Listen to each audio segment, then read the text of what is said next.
savoir lire l'Écriture à la lumière de l'esprit qui les a fait rédiger, selon la phrase de Dave Verboom que nous avons rappelée, n'est jamais totalement garanti. Pouvons-nous sans orgueil ou sans illusion prétendre avoir circonscrit l'esprit et ce qu'il veut dire? Comme avec une personne, on peut apprendre à la connaître et à se familiariser avec elle de deux façons, par une lecture personnelle et par une lecture ecclésiale. De nombreux moyens sont aujourd'hui disponibles pour lire les textes du jour avec ou sans accompagnement, ou même pour suivre des programmes permettant de lire toute la Bible en un an. Qu'elle soit quotidienne, plus ou moins régulière ou occasionnelle, la lecture personnelle des Écritures est toujours une démarche spirituelle significative.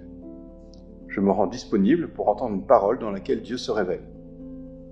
Les différentes approches techniques que nous avons rappelées sont utiles pour préparer une lecture, mais elles ne font que préciser ou canaliser le sens en affinant notre questionnement ou en écartant certaines réponses possibles. Il reste encore à recevoir pour soi cette parole. Peut-être répond-elle à une interrogation, peut-être vient-elle nous éclairer ou encore nous faire entendre une question, celle de Dieu à Isaïe, « Qui enverrai-je » ou celle de Jésus à ses disciples, « Et vous, qui dites-vous que je suis » Cette lecture personnelle peut être guidée par des méthodes pour aider à faire émerger la rencontre avec Dieu. Ainsi, la spiritualité ignatienne invite à travailler la composition du lieu, c'est-à-dire la composition de la scène sur laquelle nous allons prier. Il ne s'agit pas d'un travail intellectuel de compréhension, celui-ci est à faire préalablement pour vérifier que l'on a compris le texte, son contexte, le sens des mots, en s'aidant aux besoins des notes disponibles. Il s'agit plutôt de faire travailler notre faculté à nous représenter un lieu dans ses détails spatiaux, pour mieux se représenter la scène de façon vivante, pour voir les personnages évoluer, afin de s'interroger sur la place où l'on se situe dans la scène et sur le mouvement que cela suscite en nous, comme si nous étions de véritables témoins. De façon plus générale, il faut mentionner la Lectio Divina, une démarche monastique très ancienne remise à l'honneur récemment. Elle comporte 4 étapes. La première est la lecture à proprement parler. Il s'agit d'une lecture lente, répétée du texte pour laisser émerger un passage, une parole qui résonne de façon singulière en nous. Ce n'est pas un travail intellectuel de déchiffrage ou de comparaison. À partir de là peut se déployer une méditation dans laquelle nous goûtons ce que notre lecture a mis en relief sans chercher à tout prix à saisir un sens, une conclusion. Ensuite a lieu la prière à partir du fruit de la méditation. Cela peut être une formule courte, un appel à Dieu, une action de grâce. Enfin, la prière se termine par un temps de contemplation dans laquelle a lieu une union à Dieu pour être pleinement en sa présence. Il est possible aussi de pratiquer la Lectio Divina en petits groupes, en partageant les mots qui nous ont touchés, les fruits de la méditation que nous avons faite, ou encore la prière qui s'élève chez chacun. Cela permet de se soutenir, mais aussi dans un groupe constitué, d'apprendre à prier davantage et à se recevoir les uns les autres comme frères. Cette prière des Écritures nous fait ainsi entrer dans une familiarité toujours plus grande, non pas avec un contenu, des phrases ou des idées, mais d'abord avec une personne.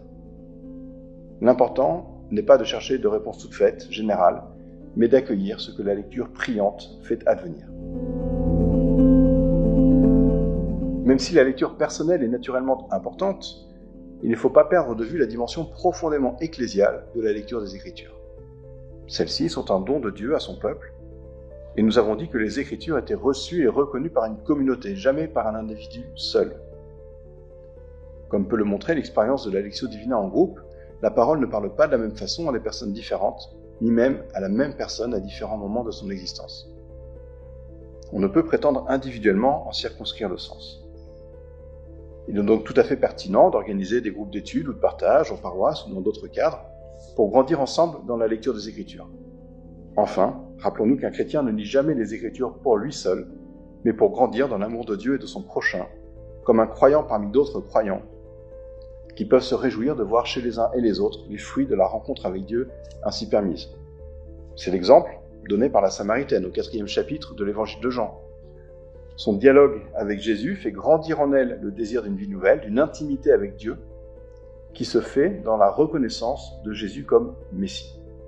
Elle court alors annoncer aux gens de son village la rencontre qu'elle a faite, et à leur tour, ils viennent rencontrer Jésus. C'est pourquoi il faut prendre garde à ne pas perdre de vue la dimension ecclésiale de toute lecture des Écritures, tout particulièrement dans les moments où les chrétiens se réunissent.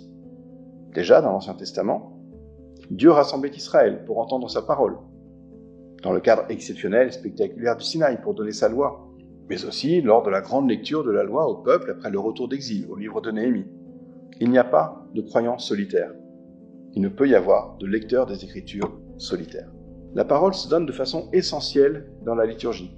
La liturgie des heures, bien sûr, pour les communautés monastiques, ou encore pour les prêtres et les laïcs qui prennent le temps de prier les offices. Mais le rassemblement par excellence est l'Eucharistie, source et sommet de la vie chrétienne.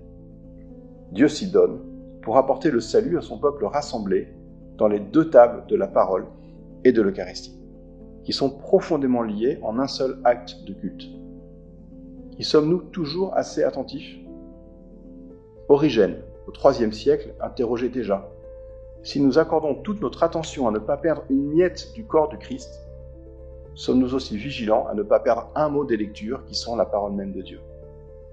Savons-nous écouter ces lectures, chercher leur articulation et nous laisser nourrir par l'homélie qui actualise la parole de Dieu ? Sommes-nous conscients de l'unité du corps ecclésial qui se nourrit pendant la messe de la parole et du corps du Christ ?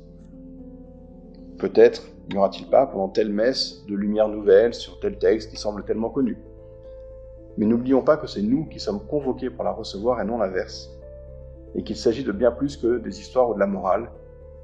Comme le disait Pierre à Jésus dans l'évangile de Jean, « Maître, à qui irions-nous ? Tu as les paroles de la vie éternelle. » C'est rien moins que l'éternité qui est en jeu dans cette parole eschatologique. La parole occupe donc bien une place centrale pour notre vie de foi, individuelle comme ecclésiale. Sachons ouvrir notre Bible pour étudier et pour prier, nous réunir pour partager cette parole, et ouvrir nos oreilles tous ensemble pour que, tel Cléophas et l'autre disciple sur le chemin d'Emmaüs, nos cœurs soient tout brûlants en entendant les Écritures et que nous reconnaissions notre Sauveur à la fraction du pain.